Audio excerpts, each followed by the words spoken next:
Today we've got a wild story about a parent that's apparently hated by their 8-year-old son. We'll get into that in just a bit, but first, I've been hiding a secret from my wife. At work, they started getting us cupcakes every Friday recently. Everyone gets to have only one. I never eat mine so that I can give it to my wife. She doesn't know that we only get one each. She just thinks I eat mine at work and bring her an extra one or something, and I'll never tell her. I want her to enjoy it peacefully. She has a sweet tooth, but we can't justify buying snacks currently, so we haven't had treats in a while.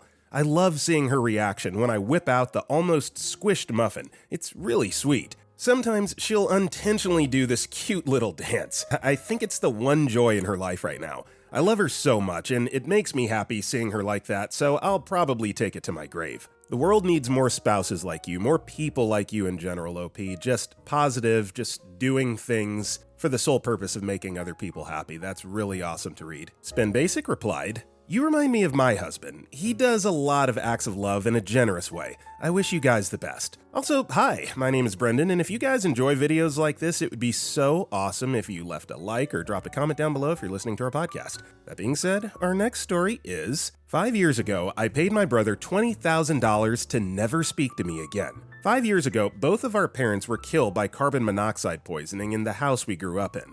Didn't really have much money, and when it all netted out, we each got around $20,000. We never really got along, and he's always had trouble hanging on to a job, has multiple kids he doesn't see, just a really crappy situation all around. I didn't really need the money, and with our parents gone, I have no real reason to interact with him. So I gave him my half of the estate and told him I'd rather we just part ways. It was one of the best decisions I've ever made. I'm happily living in another state and have no idea what he's up to, and have no desire to find out. Every once in a while, I'll get a random text from someone claiming to be his wife or girlfriend, but I always just block and move on. Well, it sounds like you've made peace with this and don't need to revisit it anytime soon, so good for you for, actually putting yourself first in this situation and, peacefully moving on. The Sinning Saint responded, 6 years ago, I got pregnant and my brother started making jokes about killing my son. He would casually say stuff like, "What if I just put a pillow over its face?" Then laugh like that wasn't freaking terrifying. He did it a few times. 6 years ago, I stopped talking to my brother. 17 years ago, I stopped talking to my dad. He just liked to abuse us. Seriously and severely abused us. 2 days ago, I stopped talking to my mom. She made a lot of racist comments about Mexicans and black people, justifying concentration camps, and all in the name of Jesus. I will never reach out to her again. Moral of the story, don't hesitate to set fire to that streaming pile of crap of an excuse of a family you have. Turns out, ever since I cut my dad and brother out of my life, no one has made me bleed or given me a black eye or put me in the hospital. Good for you. Our next story is, a girl made me do whatever the male equivalent of swooning is today, with just a few words. I work a job where for the first few years I was required to be completely clean-shaven. I hated it. Then things changed for my position and I could grow a beard, which I've been doing for the past few months. I loved it. Well, as of today, I was required to be clean-shaven again for reasons. I'll be looking for a new job ASAP, but I digress. Last week, back when I still had a beard, I went into a little El Salvadorian spot that serves papusas. It was my first time there. The girl took my order, explained papusas to me since it's the first time having them, and we chatted a bit and I went on my way after I got my order.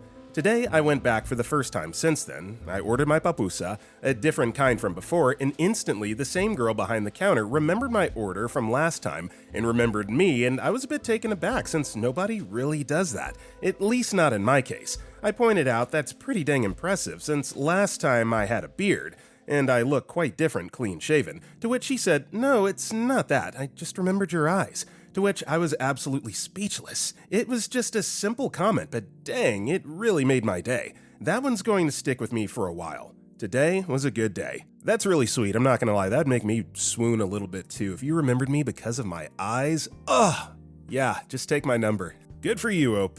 Go ahead and take her out. Hella Shikaba responded, "Heck yeah, you deserve to hear nice things. I'm so happy for you. But I wouldn't go back and ask her out yet since this is the second time you've seen her. I'd say go back a couple more times and try to see what happens when you compliment her directly and see how she likes it.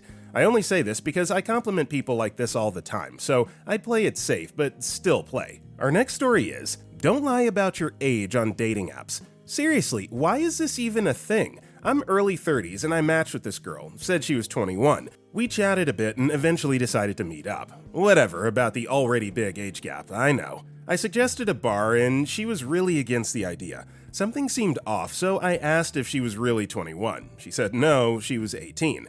Red flag. But something didn't sit right and I asked if she was really 18 and she said no. I blocked that and ran. I figured having the lower limit be 21 was safe. Guess not. So yeah, please don't lie about your age, and guys, always check. Yeah, that's a fast track to getting yourself in trouble, and I don't necessarily think that it's intentional on the girl's part, but it's like if you're a minor and, you go out and you end up hooking up with someone in their 30s, yeah, that's illegal. So yes, I concur. Age gaps aside, don't lie about your age. The truth's gonna come out eventually. What are you doing? GlitterTramp0906 commented, yeah, I don't know why people ever think that lying about crap like that is ever going to go well for them, especially when we live in the age of information and we can verify pretty much anything we want to with a few clicks. Just be freaking honest. It's not that hard. Our next story is, I was an iPad kid and I feel like I was robbed of normal childhood development. If you're looking for a horror story that proves just how bad the new iPad kid phenomenon is and how much worse it's going to get, this is it. I was raised in a neighborhood where there was not a single other kid. Nobody was my age, so I was already pretty isolated. My parents gave me an iPad the year it came out. I think I was around 4 to 6, and since then I was hooked. I got addicted to YouTube and would spend entire days watching mindless content. Throughout my entire childhood, I never played any sports, never had any real hobbies, and rarely even went outside. I just stayed inside at a time in my life when I should have been running around with other kids socializing. YouTube and video games, that was it. There were times when I was interested in picking up a real hobby.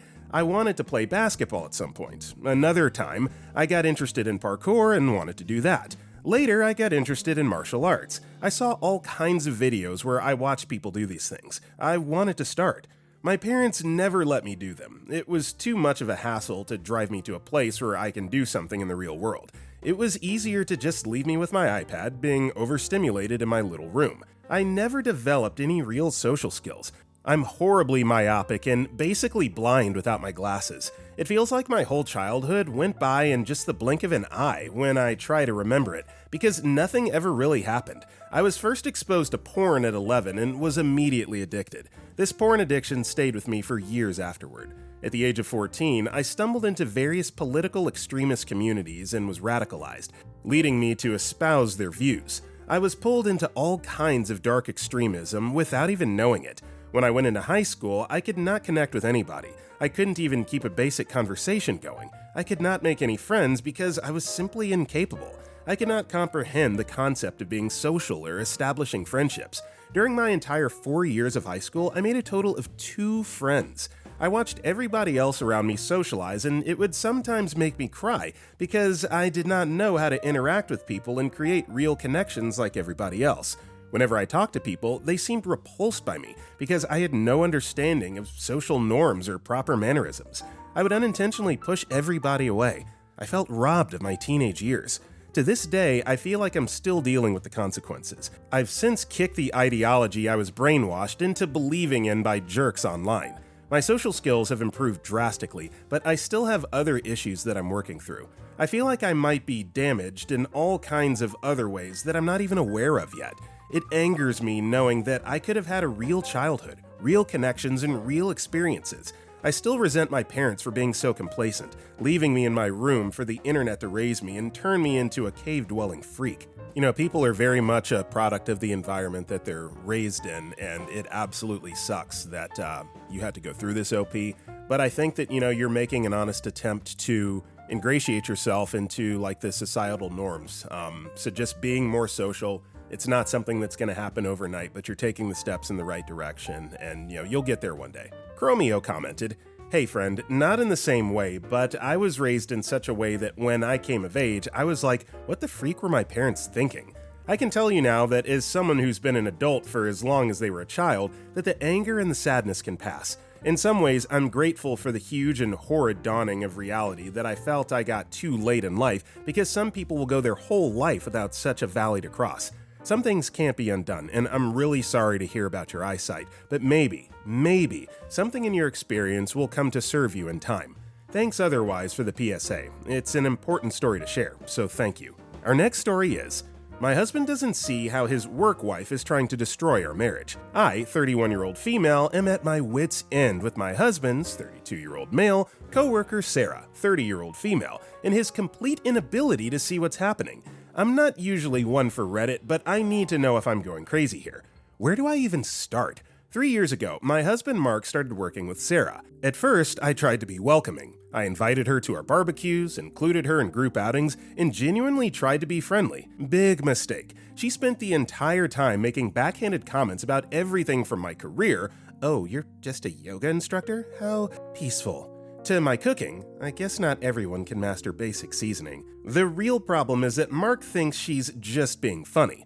Last month, she literally threw away the anniversary mug I gave him because it clashed with the office aesthetic. When I got upset, Mark said I was being too sensitive and that Sarah just has high standards for office decor. It was a mug with our wedding photo on it. Some greatest hits from Sarah. She scheduled a mandatory work dinner on our anniversary. She convinced Mark not to take a promotion because it would mean working with a different team. She posts daily photos of them together with hashtags like #workpowercouple and #workspouse.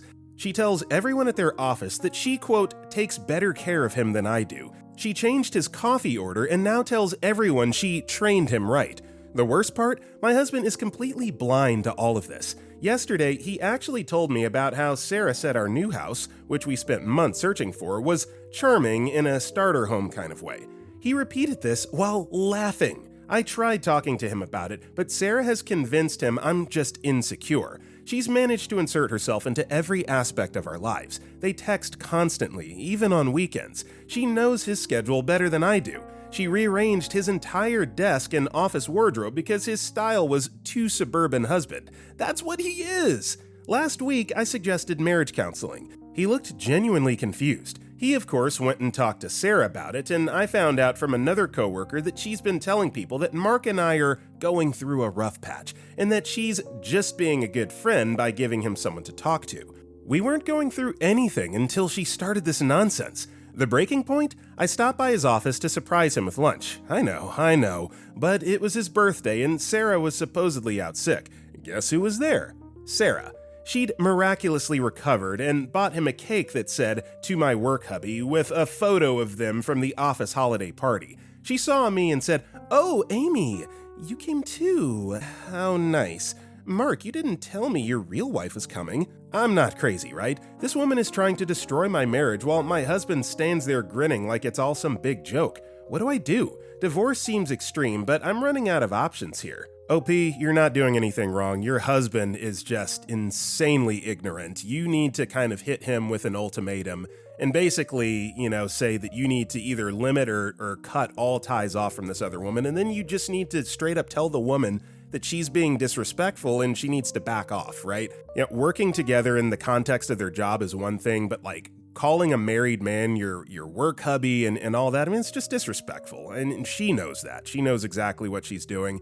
So yeah, it's time to roll up the sleeves and play hardball. And your husband just needs to wake up, and you're gonna have to douse him with cold water and actually wake him up because he seems totally oblivious. Forward Most 1933 responded, "You have a husband problem. Go to counseling and get professional help to communicate your concerns. Remind him that he's married to you, not Sarah, so her opinion shouldn't matter when it comes to your marriage. Good luck, but be prepared for the worst." Our next story is, my partner left me, so I told everyone he doesn't have cancer. My partner told me when we first got together that he has cancer, and if his operation doesn't go well, it could be terminal. He said his treatments have also made him infertile, so imagine my shock and joy when we found out I was expecting at the start of 2024.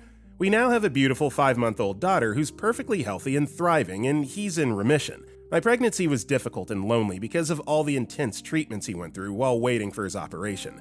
I did a lot on my own, knowing he desperately needed this to have the best possible chance of shrinking his tumor before having it removed so we can have a long, happy life together as a family. He's currently living with his mom while he's in recovery so that it takes the pressure off me caring for both him and our baby until he's well enough to move into our new home with us. He still comes to our house and we go to his mom's all the time, so our baby isn't missing him, and on Wednesdays, he has his daddy-daughter days where it's just the two of them to make sure they're bonding well, and he has the practice until he's well enough to care for her at home full-time, and give me a little break too. Last week we had an attempted break-in at the house. I asked him to come over and stay here while I'm waiting for the locks to be changed because I'm scared, but he wouldn't. I was talking to his mom too, who slipped up telling me he wasn't home.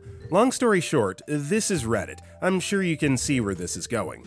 We argued for over 24 hours before my suspicions became too much and I went to Facebook. It took me less than an hour to find the first two women. During my pregnancy, I was suspicious of a lot of things and put it all down to my hormones, as he would continuously tell me that I'm paranoid and hurting him when I asked. One thing my paranoia just wouldn't let up about was his cancer and his treatments. I asked his mom about it, who told me he doesn't have cancer, but he's having treatments. He has an autoimmune disease which he receives transfusions for. Very serious, but nowhere near terminal and no operations required. She also informed me he was in rehab, not hospital. He was addicted to cocaine and was trying to recover from me and our baby. I never mentioned to him that I knew. I assumed that it was the embarrassment of wanting to get clean without me knowing so he could be a good partner and dad. I was so proud of him for getting that help that I never spoke about it. With his autoimmune disease, his mom explained how brutal it's been for him and that he did have chemo a few years back, so maybe that's why he's confused. Pregnancy brain is a real thing, or maybe I'm just too blindly in love because I accepted this and never questioned it again. After discovering the first two women, I sent my partner a message telling him to let his girlfriend know I'm asking after her and not to bother coming home anymore. I've had the locks changed from the break-in so he can't get in. He panicked and started begging me to answer the phone and let him come see me so he could explain everything. I started to see everything through clear eyes for the first time and realized how long he had been gaslighting me for and told him no. Realizing he couldn't get through to me and now aware I was trying to contact his girlfriend, he panicked and went to her instead.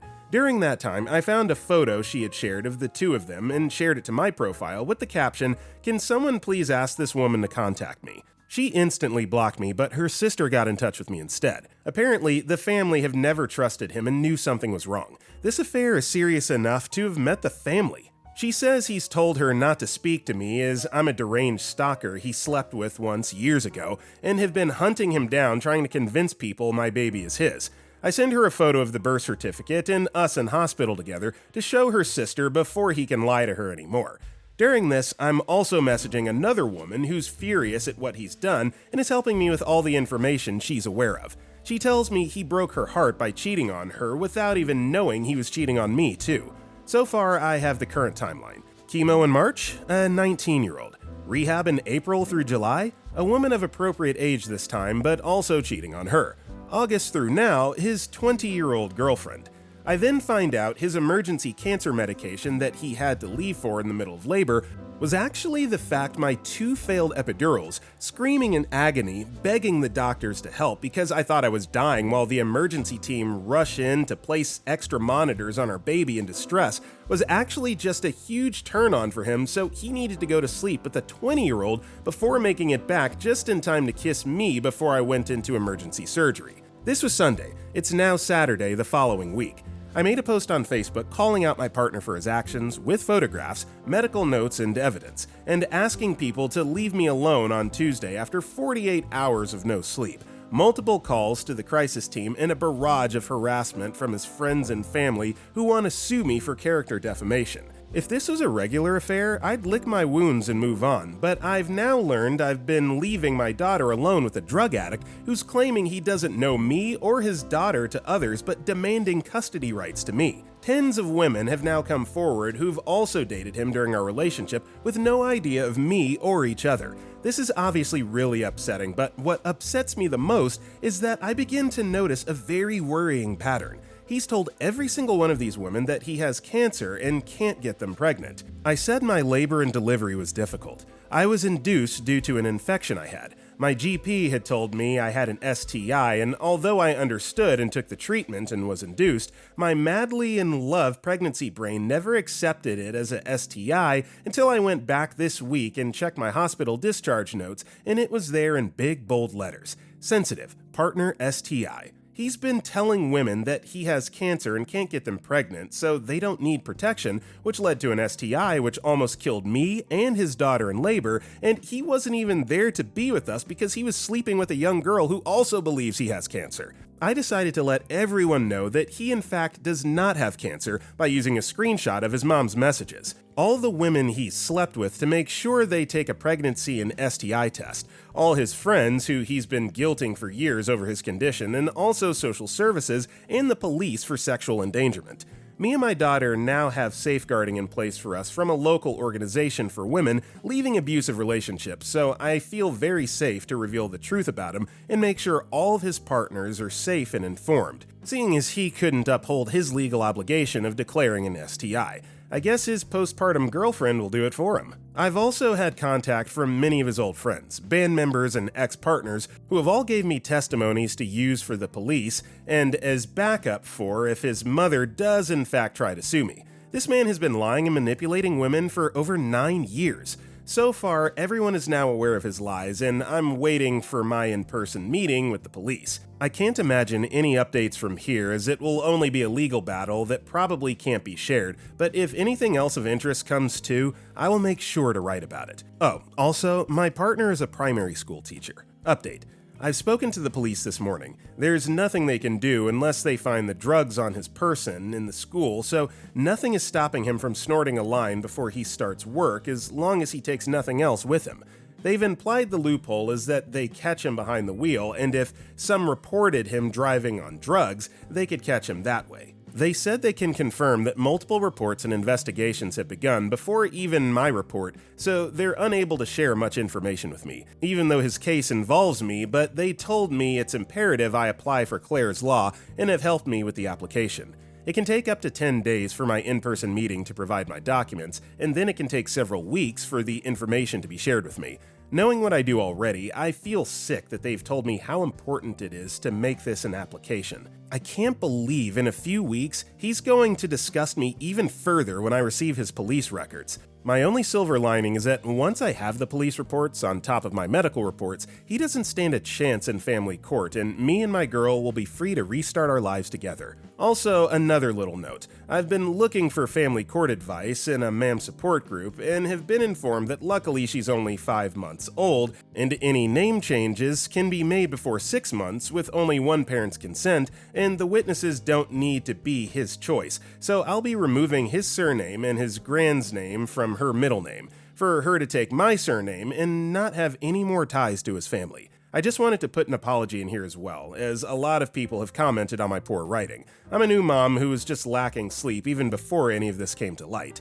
Everything I've wrote has basically been just a big vent from me. I know I'm no novelist, but I still apologize if it's been difficult to read. Yeah, this guy's just the scum of the earth and a pathological liar, drug addict, and just all kinds of red flags going on here. So yeah, you've done absolutely the right thing to not only expose him, but to basically expunge him from any legal relation to your daughter. So, good for you. You're doing great, Mom. Hope you find someone better. And that's honestly not a very high bar to clear. Our next story is: being a felon in America freaking sucks. I got popped for burglary when I was 20, and now that I'm reformed and 41 years old, I still can't get any decent job. I'm basically stuck working in a low-paying factory job. Every job requires a background check. I've made it through 3 interviews at a job just to be ghosted over the background check. I'm glad I got my rights to vote back, but I still can't own or even be near a gun, or it's another felony and an automatic 5 years.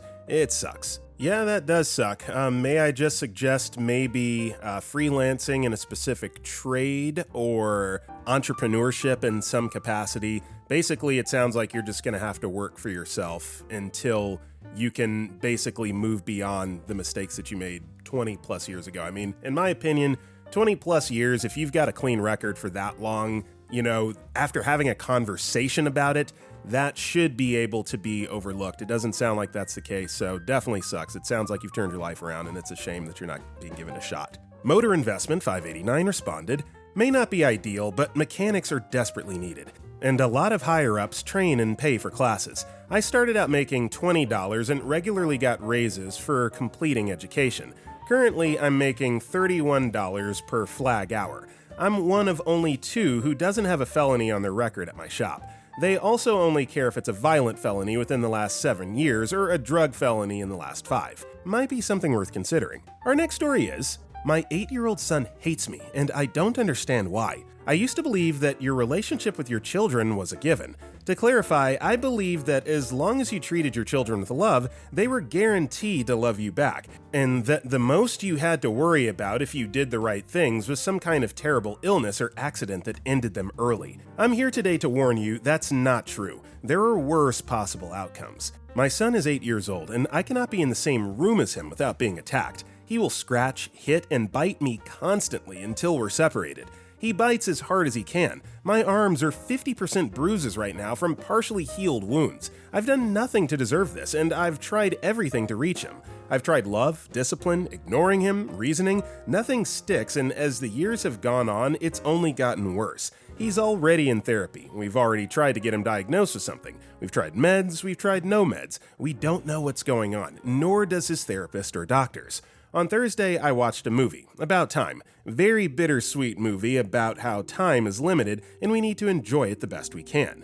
There's a scene where a boy of about 8 is playing on the beach with his father for the last time, enjoying one last beautiful day together. I absolutely lost it. My son only communicates with me through violence. Last night, I finally gave up. I cried for hours and let go of any expectation I had of having a loving relationship with him. He's 8 years old and hates my guts. There are worse outcomes than outliving your children. Please don't take your loved ones for granted. Too soon to be giving up on an 8-year-old. You have to keep pushing, you have to keep trying, and eventually your child will grow and hopefully mature. And if they don't, then you need to get other people involved. It sounds like, you've tried therapy and meds and things like that, but you just have to keep outsourcing those options until finally you find an environment that he is better suited for and appreciates more. But don't give up. Big Fish Bunny commented, "Don't lose hope. I was in a similar situation with mine. He would hug me just to pinch me. It was a constant attempt to harm me. I was sure I would be stabbed when he turned 13. I saw the movie, We Need to Talk About Kevin, and swore it was taken from my life. We had many therapists. We tried medication, which made things worse. I had to learn how to have endless patience and resign to loving someone who doesn't love me back. He just turned 15 and we're now close. He loves me, I love him. It took so much work, time, listening, and understanding to get here. Don't give up. Know that you're not alone." By the way, when a kid does something awful and people blame the parents, they don't understand how hard it is to find the help they need. We spent years and years trying to get help, and it just isn't there. The waiting list to get into behavioral specialists is years long. There aren't even any in my city, and I'd have to drive several states over to get an appointment sooner than 2 years. We desperately need more resources for help. Start looking now and expect endless roadblocks. Research every moment you have so you can become the therapist you're looking for. Explanation Crazy 5463 commented, "Thanks for the advice. I haven't given up hope, just the expectation. We'll certainly still go to the end of the earth for him." With that being said, guys, that is all the time we have for today. If you enjoyed today's video, don't forget to give a like and comment down below. And if you want to check out any of our other videos, click the video on the right. With that being said, I'll see you all next time.